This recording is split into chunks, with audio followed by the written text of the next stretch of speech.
Hello, everyone. So glad we could be together at these important times, these important days. And we're going to talk about the end of the beginning and what that means. And I'll get to it in a minute. And so glad you could be together. I hope you'll do all the things you're supposed to do, like follow, like, send, share, all those things. And as we get into this, you may even say, oh, I should have done it. Maybe you didn't do it. I should have done it.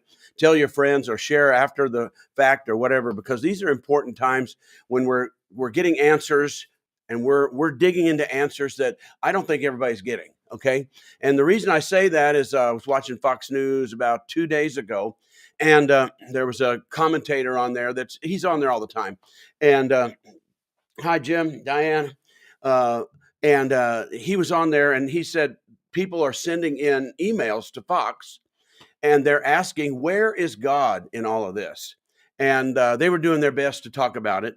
But that's such a hard question. I mean, you could go back in history. Where's God in all this? All the deep wars and the Holocaust and way back, and the destruction of Jerusalem and understanding all the things that have happened.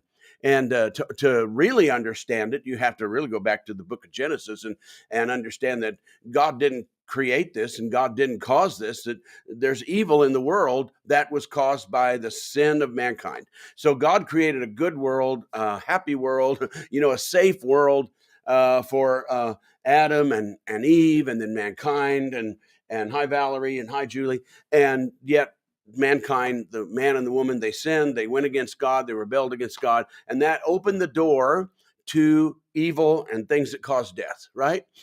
If you could understand that.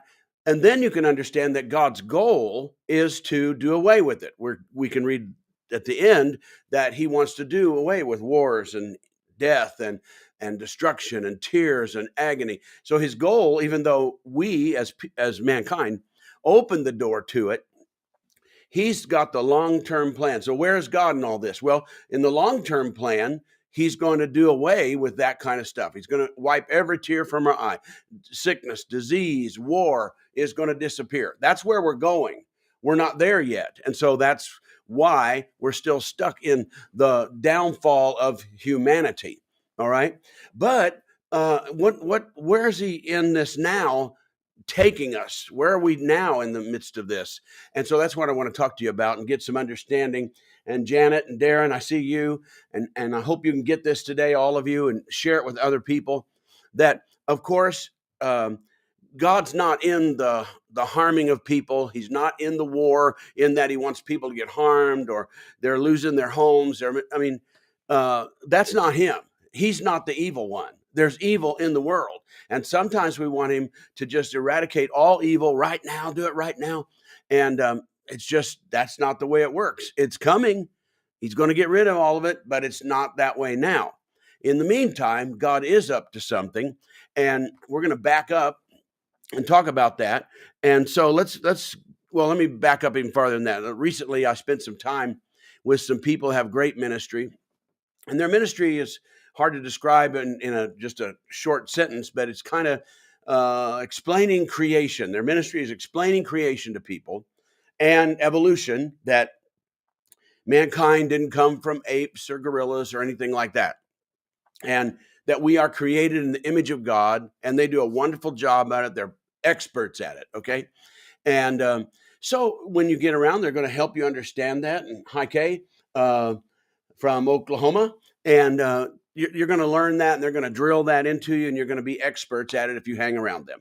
Okay, but we need to go a little bit farther with that, because it's more than just everybody explaining, okay, I got it. We're created in the image of God. But the problem with it is, what is the image of God? So you kind of go away with the idea, okay, God looks like me, or I look like God because I'm created in the image of God. And that's not quite it, is it? I don't think so. I mean, something happened when when Adam and Eve sinned. They knew immediately what? That they were naked, okay? So they didn't immediately say, oh, I don't look like God anymore. That's what you'd think if they did, but they said no. So over here in Genesis, then God said, let us make mankind in our image, in our likeness, so that they may rule over the fish of the sea and the birds. So they're going to rule. Okay. So God made them in their likeness. And what does that mean? Well, then when they sinned, what happened? They immediately knew they were naked. Well, that means whatever was on them before left them, and now they saw themselves and they were no longer clothed in what they were clothed in. So we got to get this straight, or we don't know where we're going today. In other words, if we're already in the image of God, then all we want to prove is that we're not a monkey or something, then that's good, but it's not enough. It doesn't go far enough, because what happened was they were in the image of God because they had the glory of God on them. It was God's glory was covering their nakedness, and they were going to be like God, because none of the birds, none of the animals that they were going to rule over. And how were they going to rule over them? Because they had the glory of God, and the glory of God was their rulership. But as soon as they sinned, then the glory left, and they went and hid themselves from God because they knew they were naked. Doesn't that make great sense? Of course. And now, are we still in the image of God? In some ways, because we have inner things about us. We have a soul. There's certain things about us that are still God-ish, and God didn't give up on us. But when we walk through time, we realize, where are we going with this? What makes us in God's image in the final days? Some interesting things to think about. When Moses went up into the mountain and spent time with God, what happened to him? His face began to shine with the glory of God, so that he had to cover it. He had to cover it because it would just frighten the people. So he was somewhat restored and got some glory of God back. And then when Jesus went up on the mountain of transfiguration, what happened? Well, he went up and his entire body began to glow so white with the glory of God. And all of a sudden we're getting a glimpse. Oh, he had the glory of God on him, totally on him. So as soon as Jesus has the glory of God on him, we're getting it now. So that's where we're going. We're going to the glory of God. Now you can understand the scripture so much better that says, all have sinned. We know that from Genesis. The root of sin got into all of mankind. That's why we're having wars. It's that evil that came because of sin. All have sinned and what?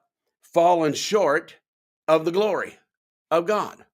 I haven't heard that preached, I don't think, by anybody except me, but I'm sure somebody has, but I haven't heard it. So I've heard all have sinned, but then what did we fall short? What happened in the garden? They fell short of the glory, and the glory left. Now they knew they were naked. Now we know where we're going. Okay.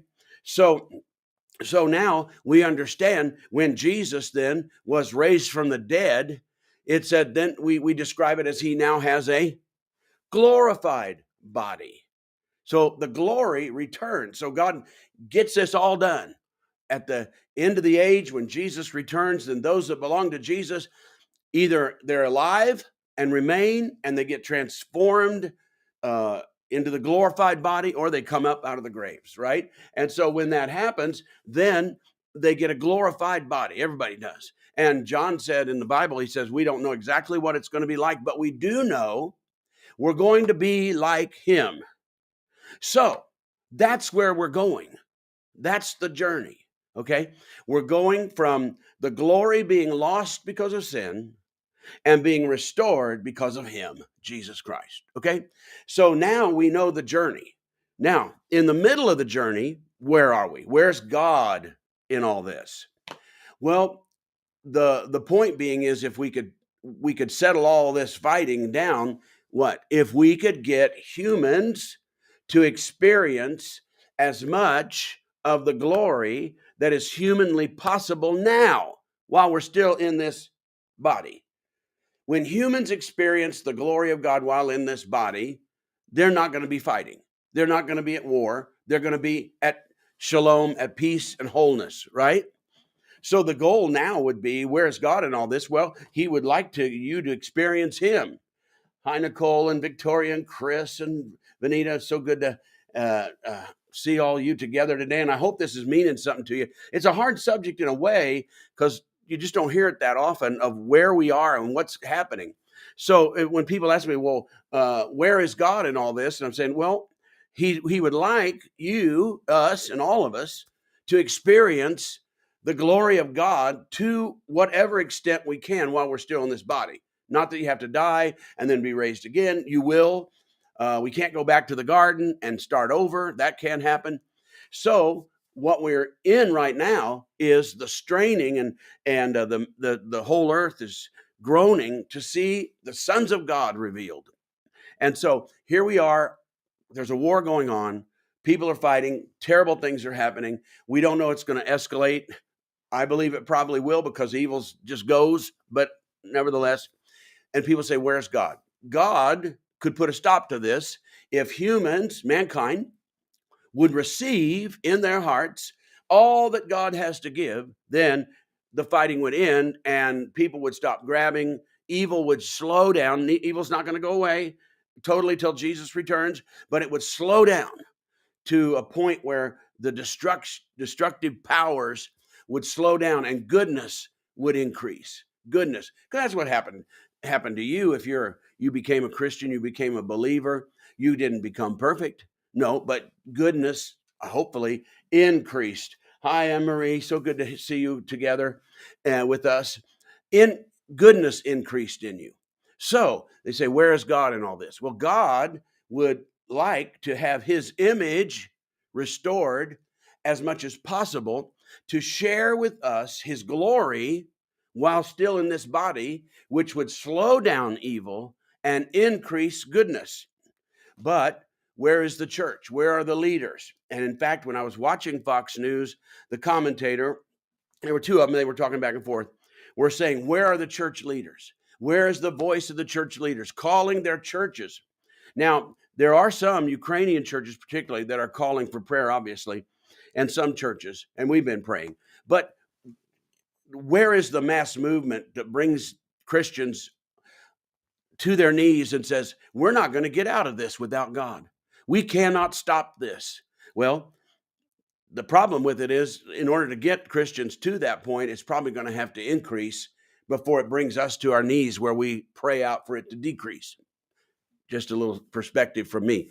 But anyway, so the thing that happens is evil increases, and it can bring God's people then to a point of, we've got to have something to stop this sin and stop this evil. And so we've got to have all have sinned and fallen short of the glory of God. So what we want to do is what? Increase the glory of God so we can decrease the sin. Got it? And it can be done. It doesn't have to come to the end of the world. And so I put here my choice words today: the end of the beginning. And that's where we are, because now we are at the end of the beginning. Do you understand that? We are at a new, fresh start. It's not the end of the world. It won't be the end of the world. And it's not, but we are at the end of where we were, and we're at the end of a new beginning. In other words, this time, the end of the beginning. Sin came into the world. Sin dominated the world. The glory of God left the world. But we're at the end of that beginning. We're at the beginning of a new one now. We're at the end of that beginning, and now we can have a fresh start, because we're going to look for the return of Jesus Christ. And so we can begin to call on people that let's increase the glory of God, and we decrease sin, and we decrease war by doing that. And the only people who can do it are God's people. And until we get to that point, then of course we're going to run short of the glory of God, which is there's sin again. I hope this makes sense to you. It's kind of complicated if you haven't heard it before, but it's very, very important to understand. So, as I've quoted before, this is not the end. This is not even the beginning of the end. It is the end of the beginning. So, what started is coming to an end, and a fresh newness is wanting to come on the earth. And that's what we want to see. We want to see a freshness of the glory of God entering into this time frame when the glory of God begins to increase on Israel, on Jewish people, on non-Jewish people, on nations. Now, we don't want to fall into the trap of how big does it have to be? How many does it have to be? That's not the point. It needs to be a remnant that increases in the glory of God. And as the glory of God increases, the power of the glory of God causes evil to decrease, even though it'll still be here till the return of Jesus. But so we're at a new beginning, the end of that beginning, which was when sin entered the world. That was the beginning. In the beginning, right? In Genesis. That's coming to a close, and a new beginning of mankind, because we're entering the age where we're preparing for the return of Jesus Christ. And so we got to have revival. We've got to have the glory. We've got to have Jews. We've got to have other religions and Muslims, and all the people got to start experiencing something that is the world has never experienced before. And so it all starts then with our voices and our decisions and our proclaiming and our decision that we're going to speak and be a voice crying in this wilderness. So when people say, where is God in all this? Well, he's here, but he didn't create this war, did he? Evil did. Sin did. Bad people have done this, not God's people, and God didn't do it. But he is here wanting to increase his presence. And as his presence increases, then evil will decrease and people will back down and people will consider and goodness will increase and the manifestation of his goodness and the fruit of his goodness will increase in the earth until, of course, he will come and take sin away, war away, every tear from our eye, and it'll all be over until the glory of God is on all the people of God. So that's where we're going, and I hope that helps. It's such a big subject, but I hope it helps you realize that's where God is in this, and we want to tell people God's in it, but he's got a big master plan, and that is to take sin out of the world, take war out of the world. We're still in the middle of it, but we're not helpless. We can slow it down. We can bring it to a halt. If God's people would then yield and not be stiff-necked and hard-hearted, but they would yield to the Holy Spirit, we could knock this thing out and get people to start getting along and talking things over and slow evil down till maybe there wouldn't be a war that's going on right now. I hope that makes sense to you. Hi, Kenda. Hope this makes sense and helps you understand. Be sure and like it and add and send it to your friends and text them and say, oh, you got to get this because you got to hear some things that help me understand where God is in all this that's going on in the world today. So I hope it helped, and so good to have you with us. So tell your friends, and until next